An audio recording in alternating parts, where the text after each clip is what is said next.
In this tutorial, I'll teach you the differences between vector art and raster art while demonstrating how to make art in both formats. Let's begin with an overview of the key features of vector and raster art. Vector art and raster art are two different ways of representing digital images. Vector art uses mathematical equations to create images, while raster art uses a grid of pixels. Perhaps the most important difference between these two types of art is the way they are scaled. Vector art is resolution independent, which means that it can be scaled up or down without losing any quality. This is because vector art is made up of points, lines, and curves that can be regenerated anytime the image is scaled. In contrast, raster art is resolution dependent, which means that it will lose quality if it is scaled up or down. This is because raster art is made up of a fixed grid of pixels. When the image is enlarged, the pixels are simply expanded, which can cause the image to become blurry and distorted. When a raster image is reduced, pixels are discarded and become permanently lost. Another difference between vector and raster art is the way they are edited. Vector art is generally easier to edit because it is made up of individual elements that can be selected and modified independently. Raster art, on the other hand, can be more difficult to edit because it is made up of pixels, and modifying one part of the image can affect what's surrounding it. Overall, vector art is best suited for creating images that need to be scaled up or down without losing quality, such as logos or graphics for websites, while raster art is better suited for creating more detailed images with complex features, such as digital paintings. That's the short answer, but let's go deeper into these two formats to explore how they differ from each other. In order to better understand these formats, let's try making some art with them. I'll start with the raster format. You can find dozens of free and paid raster art applications. I'll use Krita since it's free, but you can also follow along with your preferred software. Because raster art is limited by its resolution, you must carefully choose a resolution and dimensions that are large enough to be suitable for printing, but not so large that it has an impact on your brush performance. Poor brush performance causes your brushes to lag behind your strokes, slowing down your creative flow and causing you frustration. When you paint on a computer in raster format, you are manipulating thousands, if not millions of pixels at a time. Additionally, the brushes you choose may be simulating natural media or creating other effects. All of this requires a lot of computing power. Another consideration is that a large, high-resolution raster image takes up a lot of storage space on your computer. Making your image too small has several negative effects as well. It will make your image blurry when it comes time to enlarge it, and a lower resolution won't capture enough detail in the image. This might make fine diagonal lines and curves appear jagged. Resolution is a topic I cover thoroughly in another video, so have a look at that if you're interested. For now, I will just choose a canvas that is 2000 by 2000 pixels, since this is just a demonstration. I've really made raster art sound like a pain to work with, but once you become comfortable choosing an adequate resolution, it becomes quite easy and intuitive. I'm sure most of you watching are at least a little familiar with drawing with a pencil or crayon. If you work with a drawing tablet, then drawing raster art is no different. You simply draw on your tablet and you get what you'd expect. On a new layer, I'll draw the trunk first with a brown color. Next, I'll draw some larger limbs, then finer ones. As you can see, I just draw a little at a time to build up the shape I want. If I zoom into the canvas closely, you can see those square pixels in a grid. From a distance, those pixel shapes aren't so apparent, except for in those thinner lines which can be a little jagged. Had I chosen a larger resolution, those finer lines would contain many more pixels, which would make them smoother. Next, I can lock the transparency of the layer and use it like a stencil to trap my paint inside of that shape. I'll add some shading with a darker color, then add some texture with a spongy brush. I can even blend vertically to create a wood grain effect. As you can see, a lot of details can be added quickly. After drawing the trunk, let's add a new layer above it for some leaves. I can paint one leaf at a time, or I can paint many at once. I can even add detail to each leaf using paint thickness and color variation. Now let's add a background layer beneath the tree and use an airbrush to make a hand-painted gradient that fades from blue to white. I've separated the elements of my painting into layers so they can be independently editable. For example, I can change the color using a filter. As far as the separations in color, everything is sort of glued together when it's on the same layer. For example, I cannot manipulate the different green colors separately from each other. If I try to using a liquify brush, then I end up moving all of the leaf colors together. This can also blur and distort the pixels a bit in those areas, creating an inconsistent appearance. Not a big deal if this is the effect I want, but there's not much I can do if I want to isolate and edit the edges of specific colors in raster format. I could try really hard to create a layer for each color, but I cannot blend or distort multiple layers at once, at least in this application. It's much easier to keep similar colors and details combined on a single layer if your goal is to move them together. I'll merge all of the layers together and blend the leaves near their edges to create more detail. Now the pixels are all on the same layer and the greens mix with the blue of the background. I know this isn't a very impressive piece of art, but let's say this is the final version and I'm ready to print or display it on the web. Because I chose 2000 by 2000 pixels, I can display this on the internet without much of an issue. It shouldn't need to be enlarged for this purpose unless I were trying to sell this as stock imagery or something that might be printed. It would be possible to print this, but I am limited to a somewhat small size. If I try to enlarge this artwork beyond that point, it starts to look blurry and distorted. It will look just as bad in print. Had I started the image even smaller, the print size would be even more limited. And as you can see, if I shrink it down, the details in the fine limbs become very jagged since there are far fewer pixels to represent them. The best thing to do would have been to start this image much larger, but it can be difficult to predict the largest you may ever want to print something. Everything you make can't be super high resolution, it's just not practical. Working at 2000 by 2000 pixels wasn't very taxing on my computer, but 4000 by 4000 might be. At that point, it becomes a little more difficult to paint once your brushes start slowing down. You have to balance canvas size with brush performance to find what works best for each illustration. So while this image is very detailed, and that detail was easy to add quickly, the raster format is not very versatile as far as printing is concerned. Next, let's take a look at how to create some vector art. There are lots of free and paid vector art applications available. I'll use Adobe Illustrator this time. Unlike the raster painting, the starting resolution of this vector image is not important because vectors have an infinite resolution and are not made of pixels. This gives Vector a huge advantage because the performance of the application is not affected, the file sizes of each image are very small, and the image can be enlarged or reduced without losing quality.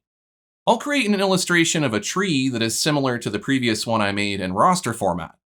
Let's create a trunk. I don't have all of those brush tools I was using in the raster application, but I can use a drawing tablet if I like. While the raster application allowed me to control brush size, angle, opacity, grain, paint thickness, and many other properties, vector brushes can only change the brush size. This means a lot of the details I added, like shading and texture, are going to be very difficult, if not impossible to add. For example, there are no blenders because you can't blend vector art. I will have to simplify this illustration a lot in order to reproduce it in Vector. While I can use a blob brush tool to paint in the trunk and limbs, it makes for a cleaner design to draw it using some of the shape tools. This requires thinking of drawing in a different way. In Vector, you are plotting points and curves rather than applying pixels to a canvas. After drawing the trunk, I can easily edit its shape using the points and curves. This is a lot more precise than how I was doing it in the raster application. Now to add some shading to the trunk. It's not as easy as locking the transparency and painting over it. I could replace the flat color fill with a gradient, but that looks very amateurish. I'll have to get creative here. I'll use the knife tool to slice up the fill, then make the shadow by turning some of the trunk darker. I could try some other tools like strokes with gradients to add texture, but in order to not spill outside the trunk shape, I'd have to contain the texture within a clipping mask. This workflow is convoluted, and the design is messy from an organizational standpoint. It definitely feels more efficient and intuitive to add these sorts of details in a raster application using brushes. Unlike Raster, I have full control over the edges of each color, and I can adjust them independently, though it does require some precision selecting to get what you want without affecting the wrong parts of the illustration. You can make this easier by separating objects onto layers and then locking the ones you want to avoid. Grouping can also be useful to keep the right pieces together. If you look in the Layers panel, you can see that each time you create a shape, it appears as a new sublayer. This can be a benefit if you want control over every single piece of the illustration, but it can also feel cluttered and difficult to navigate through since there can easily be hundreds of sublayers in a simple illustration. For the leaves, I can add simple flat shapes with just a level or two of shading, or I can try to get fancy with gradients. Again, some of this stuff might cause problems later if the design gets too complex. Vector files can be used for more than just ink printing. For instance, you can use vectors to guide etching and cutting machines, but sometimes the designs need to be formatted in a certain way to work properly. If a design is too complex or too sloppy, it may not function as you intended. For example, when used in an etching machine, gradients are not supported, so a design with gradients would be incompatible or might not etch correctly. Fortunately, it's easy enough to change or remove certain elements from vector art to make alternate versions, but it would be best to keep your designs simple so they are as versatile as possible. Think about logos, icons, and other types of designs. This is the kind of stuff that is best suited for vector. If I'm only printing my vector designs in ink, then I may not need to worry as much about how they are designed. Although, another important consideration is whether someone else will need to edit your file. Leaving a mess for your coworker or client to work with isn't very considerate or efficient. If I zoom into my vector tree and compare it to my raster tree, you can see how crisp the vector version is. I shouldn't have any problem printing my vector tree, whether it's on a stamp or a billboard, but my raster tree is going to be limited to a small size before it starts to get blurry. However, in terms of detail, the raster tree looks a lot more intricate and has the aesthetic of handmade art. That's not to mention that it wasn't very difficult to create all of that detail. So as you can see, both formats have their strengths and weaknesses. Raster is limited by its resolution, and vector by its level of intricacy. A painting of a tree really only captures one method of illustration, so let's take a look at some more head-to-head comparisons of art made with both formats, so you can better understand which format is best for each type of project. In regards to line art, such as ink drawings, cartoons, and comics, vector has a distinct advantage because you don't have to worry about the line quality suffering. In addition to drawing more precisely, you can also easily reshape lines using the points and curves. However, it may feel more intuitive to draw lines in raster format using a drawing tablet. You'll have more natural control over the tapering and variation of the lines in raster format. Though in some cases, vector applications do allow you to dynamically control the tapering of the lines. I'd say it comes down to preference here. There are pros and cons to each approach. Another consideration about line art is how you'll color it. If you're doing everything in vector, then you have the option of using Adobe Illustrator's Live Paint Bucket tool to fill the inside of each cell. However, it may be more efficient to color on a layer beneath the line art using something like the curve pen. When sketching in both formats, the raster format tools feel more natural and responsive to work with. The ability to use opacity and shading to build up shapes is almost essential to sketching and cannot be easily replicated in vector. I can sketch in vector by reducing the opacity of my brush, but the sketch looks sloppy and doesn't function nearly as well. How about a design that is composed primarily from geometric shapes, such as logos, icons, and other types of graphics? Vector's ability to draw precisely, edit shapes, change colors, and utilize infinite resolution make it the clear winner here. You certainly can produce simple graphics and logos in raster applications, but it would be very unprofessional since most clients will expect a vector file from you because that's what the printer expects from them. If you work primarily in raster for print, your designs will be severely limited in terms of their potential for commercial use. For example, if I hand draw lettering in an outline font, that outline is a fixed width. If I need to shrink that outline later to print it smaller, it would be very challenging, whereas I can do it with a couple of clicks in vector. People used to do lettering like this by hand, but now it's almost entirely done in vector because of how important it is for text to be crisp and easily scalable. And don't forget, you can use a drawing tablet if you want a hand-drawn feel while reaping the benefits of vector. With abstract art, you could use either raster or vector. Both have great tools for creating unique effects. If you skew more toward expressionism, then you'll probably gravitate toward raster since you can use more expressive gestures and brush properties to create your art. Patterns can go either way as well. It really depends on what sort of pattern you're creating. If it's more painterly with a lot of fine detail, then raster is the best choice. However, if the pattern contains a lot of repeating elements, geometric shapes, and precise alignments, then vector might be a lot faster to work with. For landscapes and detailed backgrounds, raster would be the best choice because of its ability to produce a lot of complexity with little effort. It would be a chore to design a complex landscape in vector unless you duplicated and reused most of the elements. And even with that, those repeating patterns would stand out and make the image look very simple. Angular man-made objects are often easier to design in vector because of the precision tools available to you. However, you may prefer the aesthetic of working in raster since it better emulates natural media like pencil or watercolor. I like to work between formats for this type of art. For example, I start the sketch in raster, lay out the precise elements in vector, then rasterize the vector and add detail to it with pixel-based brushes.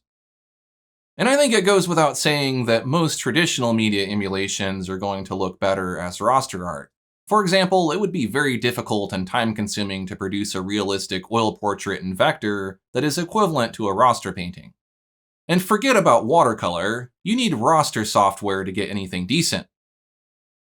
You might be wondering if it's possible to combine both raster and vector to get the best of both worlds. Well, you can.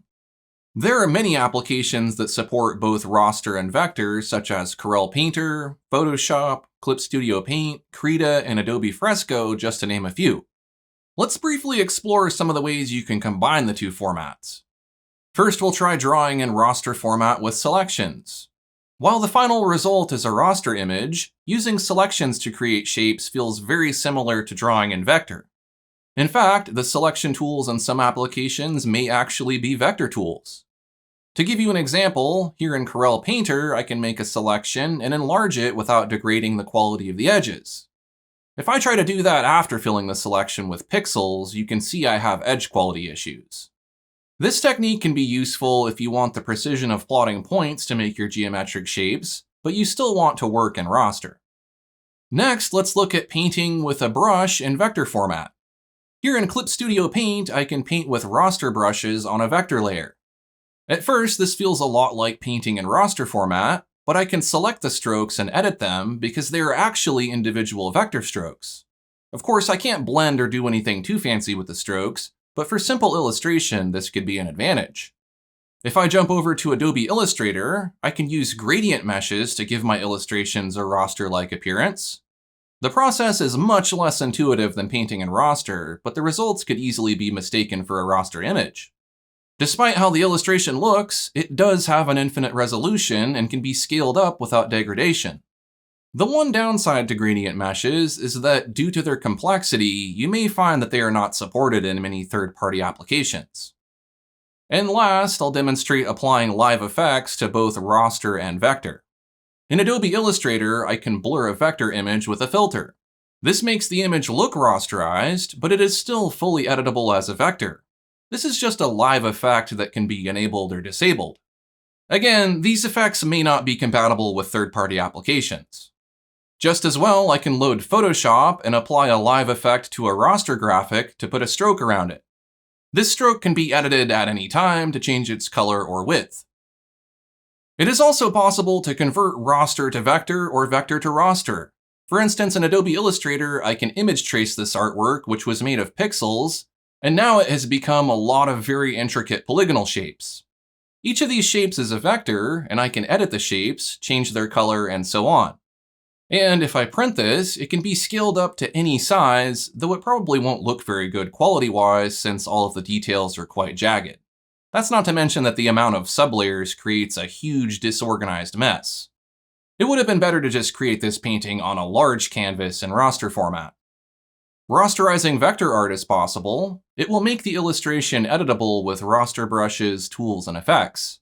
But once I do that, I can no longer edit the shape with vector tools. I can trace the image to vectorize it again, but then I get that degradation of quality. Despite all of the differences between vector and raster images, ultimately everything becomes rasterized when viewed online or printed. This is because computer displays can only show a grid of pixels, and printers can only create a grid of ink dots. By this point, you ought to have a pretty good understanding of what the key differences are between vector and raster art, and you can better decide which format to choose for your projects. I'll re-emphasize that this isn't a black and white choice. Whether you choose raster, vector, or a combination of both depends on what your project requires and which formats you are the most comfortable using for those particular tasks. As you have seen from my example art, I don't exclusively use one format or the other. Sometimes I have to work only in vector or raster, but other times I may have a choice and it just comes down to what I feel like using. If you'd like more in-depth training on how to make art in either vector or raster format, check out the tutorials on my channel. I have videos demonstrating how to illustrate all sorts of subjects in a variety of styles. Thanks for watching, and I'll see you next time.